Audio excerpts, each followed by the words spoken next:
Australia is investing record funding in kids' education. But despite all the billions of dollars, a new interim report by the Productivity Commission has found results have been stagnating for more than a decade. The Commission floating some radical new ideas to overhaul a tired system, like extending hours to give students more time for extracurricular activities and reduce time stress on working parents, and providing online classes to guarantee more access to qualified specialised teachers. We saw throughout COVID that online learning works in some circumstances. The idea that we explore in this report is if a teacher is not available in a school to teach a certain subject, they could access online teaching from someone in another school. The Commission also suggests grouping students together by ability rather than age, so high achievers aren't held back and those who need more help get it. The idea sounds fine and dandy, but the truth is, in reality, we're going to create more diverse classrooms for our teachers to cope with. Ask any teacher and they will tell you that the diversity that they experience in their classroom is really difficult. 1 in 5 Aussie adults have low base literacy and numeracy skills in a rapidly changing employment landscape. In the next 5 years, 90% of new jobs in Australia will require a post-school education, 60% expected to be high-skilled. We've got to have a good education system. It's got to train the workers of tomorrow in a more effective way, and it's got to meet the demands that employers are placing on employees over the next couple of decades.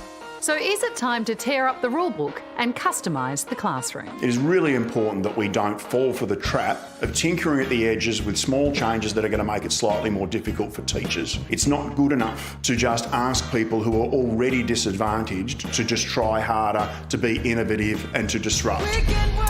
Well, former Principal Peter Hutton overhauled the system at Victoria's Templestowe College and he joins us now. Peter, before you joined, the college was struggling to enrol students, as I understand it. It was almost ready to close. You then redesigned the school. How? Yeah, we did. First of all, we started looking at whose needs were not currently being met, and we then decided to build curriculum based on what those students wanted to learn. So we actually removed year levels, we removed compulsory subjects, we started employing students to help run the school, and every young person had their own individualised learning plan that they wrote with the support of their parents and with the support of the school. Does removing the year levels mean that kids of different ages are in a single class together? Absolutely. The research is very clear that in a non-streamed class, there's actually a 6-year academic range in any case. So wow. in our case, students were only admitted into a subject that they were actually ready for. So even though we might have had some students that were 13, some students 15, some students 17, they were actually all at the same level of preparedness to learn. What are the outcomes that you've seen from the changes that you made? Yeah, so we went from a school that really was a school of last resort to one of the where there was huge demand for places, and our area has become increasingly restricted over time. Our parent levels of satisfaction were 98%. Our student levels of satisfaction were in the 90th percentile, and we were recognised by Finland as one of the most innovative schools in the world. Wow. One of the issues that some experts have raised, though, with the reform suggested by the Productivity Commission is where's the money? What do reforms like these actually cost? Well, it's really interesting because what we called the take control model of education was actually cheaper to deliver than the standard curriculum. Because we were able to have students operating across year levels, the majority of classes were of a reasonable size and certainly, efficient to run. And as a result of that, we actually had more money, not less money, than the traditional system.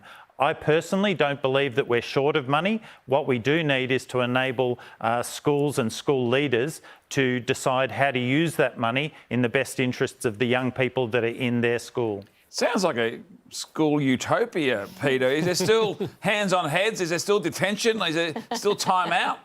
No, Pete, there was no detention. You couldn't get a detention. There was a no yelling rule, and that was actually for the staff, that they weren't allowed to yell at the students, and our outcomes were pretty outstanding. Well, we all know there's a huge workload problem for the teachers and there's been a mass exodus. Does the report address any of that? Yeah, look, I think we all know that teaching in a traditional system is a pretty thankless task. I can't say anything against the teachers and leaders that are working in this system. They go into education for the right thing, but in a relatively short period of time, they find that rather than helping kids, they're administering things like detentions, Pete, and they're almost acting as youth detention and justice workers. So in our system, because students are actually able to study what they want with who they want at the right academic level, it actually makes teaching far more easier. And so it's a very thankful task. And certainly when I was at TC, we were certainly not short of people who wanted to teach in our system. Is it possible, in your view, to replicate this across the whole education system? Because we're talking about this report from the Productivity Commission about trying to make things better. Could you do this everywhere? Yeah, certainly. We've just returned from a trip to Finland with Professor Pasi Selberg, and we visited 15 schools in 10 days.